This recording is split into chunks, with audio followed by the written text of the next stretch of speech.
बज रही शहनाई है।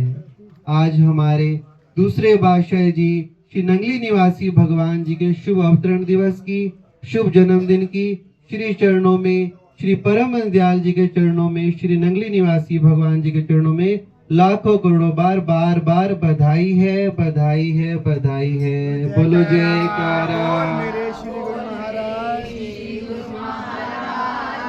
और आप सब गुरुमुख प्रेमियों को भी आज के शुभ दिन की, शुभ अवतरण दिवस की श्री परम दयाल श्री नंगली निवासी भगवान जी की ओर से बहुत बहुत लाखों लाख बधाई और दुआ आशीर्वाद हो। बोल मेरे श्री गुरु महाराज की जय। आज कितना ही सुहाना और शुभ दिन है। शुभ बसंत पंचमी का त्योहार मनाया जा रहा है और शुभ अवतरण दिवस मनाया जा रहा है।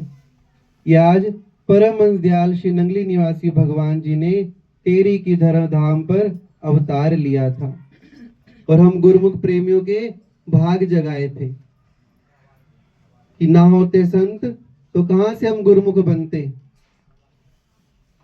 बहुत मुबारक दिन होता है जब संतों का अवतार होता है। जन्म तो सबका होता है। जब बच्चा होते तो क्या कहता है कि बच्चा पैदा हुआ है, जन्म हुआ है। लेकिन जब संत आते हैं तो क्या कहते हैं, अवतार हुआ है। अवतार किसका होता है, जो ब्रह्म ज्ञानी होते हैं, परम पुरुष होते हैं, जो गुरुमुखों का लेखा साफ करने आते हैं, वो अवतारी महापुरुष होते हैं। तो हम बलिहार जाते हैं ऐसे सतगुरुदेव पर जो हमारे गुरु बने और हमें गुरुमुख कहलाने का सौभाग्य प्राप्त हुआ। कितना मन शांत हो जाता है जब लगता है कि हम गुरुमुख हैं, कि कोई छत्र छाया हमारे ऊपर है, श्री गुरु महाराज जी हमारे साथ हैं। एक ओट आ जाती है, छत्र छाया सिर पर होती है कि हम गुरु वाले हैं। और होना भी चाहिए कि गुरु समृत सिर पर खड़े, क्या कमी तो है दास, रिद्धि सिद्धि सेवा करे, मुक्ति न छोड़े पास। रिद्धि सिद्धियां भी सेवा करती हैं गुरुमुखों की। देवी देवताओं का रूप बनाकर आ जाते हैं और सारे कार्य कर जाते हैं। कितना मन शांत है। आप सब यहाँ गुरुमुख बैठे हो, दर्शन कर रहे हो, वचन सुन रहे हो, कितना आनंद आ रहा है। क्या घर जाके संसार में आएगा फिर वो माया तेरी मेरी।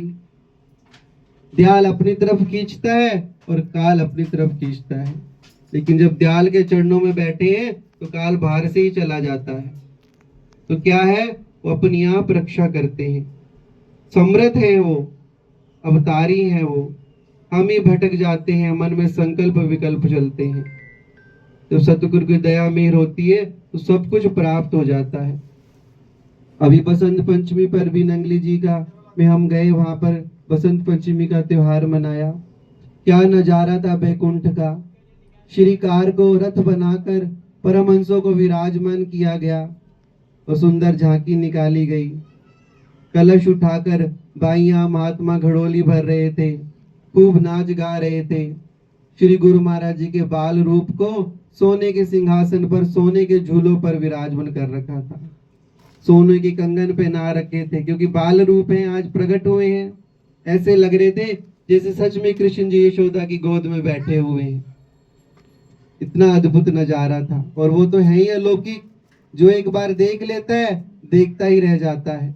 ऐसा तेज, ऐसा दिव्य स्वरूप नंगली निवासी भगवान जी का है कि जो बातें भी करते हैं, करने वाला होना चाहिए। अभी भजन सुन रहे थे ना कि बोल दी है मूर्ति, बुलाने वाला चाहिए। वो तो बातें करते हैं लेकिन हमारे अंदर ही कमी होती है। जब बातें करेंगे तो जवाब भी देंगे और वो हर समाधान भी करते हैं। तो एक बार कहते हैं श्री नंगली निवासी भगवान, जब छोटी सी उम्र थी इनकी, जब एक बार आपने ग्रंथों में पढ़ा होगा कि 2-3 महीने के थे, तो टेरी की पहाड़ियों पर माता का एक मंदिर था। तो उनकी माता जी इनको दर्शन कराने के लिए ले गई। तो जैसे ही माता जी अंदर गई तो इनको बाहर पत्थर बिछा हुआ था तो उसके ऊपर लेटा दिया। गांव था, छोटे छोटे मंदिर होते थे, बच्चों को बाहर रख देते थे कि भीड़ ज्यादा है तो बच्चों को कोई दिक्कत ना हो। तो जैसे ही दर्शन करने गई, बाहर आई तो श्री गुरु महाराज जी अंतर ध्यान हो गए। अब वो ढूंढे कि कहाँ चले गए। अब 3 दिन तक सारे ढूंढते रह गए। 3 दिन बाद फिर उन्होंने कहा कि देखा कि उसी जगह पर मंदिर में श्री गुरु महाराज जी फिर वहां प्रकट होकर लेट रहे हैं। उनकी माँ को पता चला और उठाया और गले से लगाया। क्या दर्शाया कि उन्होंने पहले बचपन से ही दिखा दिया कि मैं अवतारी हूँ, मुझे खोजो मत, मैं कहीं भी प्रकट हो सकता हूँ, कभी भी अंतर ध्यान हो सकता हूँ। तो बाल लीला उन्होंने कितनी करी कि जब भजन करते थे तो मस्तक से प्रकाश निकलता था, जहां वो बैठते थे तो रोशनी साथ साथ चलती थी। तो कुदरत सहायता करती थी, क्यों, जिससे जो कार्य लेना है तो वो तो अपने आप ही सब कुछ हो जाता है। धीरे धीरे युवा हुए तो परम दयाल जी से भेंट हुई। इतना तप किया, 13 साल नीम के पत्ते खाकर और गुफा में बैठे रहे और शरीर जर्जर हो गया। और जब परम दयाल जी ने फरमाया अब तो ये बहुत ऊंची हस्ती बन गए हैं, राम भी हैं, कृष्ण भी हैं और नानक भी हैं। इससे बने गुरु की आज्ञा से, गुरु आज्ञा में रहे जो कोई, इस सेवक को दुख न होई। जो आज्ञा में चलता है वो सदा सुखी रहता है, और जो आज्ञा में नहीं चलता वो दुखी रहता है। कोई बच्चा भी घर में हो, कोई आज्ञाकारी हो तो कहते हैं ना माँ बाप का आज्ञाकारी है, हर बात मानता है, माँ बाप कितनी खुश होते हैं, कितनी दुआ देते हैं।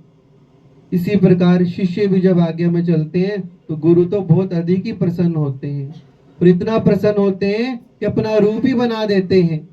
कि परम दयाल जी ने बना दिया ना अपना रूप, कि आगे से यही मेरे परमहंस है, इन्हीं को मानो और मेरा रूप समझो। तो सब जय जयकार करते हैं। नंगली में विराजमान होकर नंगली तीर्थ को धन्य कर दिया। कि नंगली वाले कैसे जयकारे लगते हैं, बस गली में ही खुशबू सुगंध आनी शुरू हो जाती है, और अंदर जाओ तो दर्शनों से मन ही नहीं हटता, मन करता है बातें ही करते रहे। कि क्या है, सतगुरु के नजारे हैं जो अपने गुरुमुख प्रेमियों को तार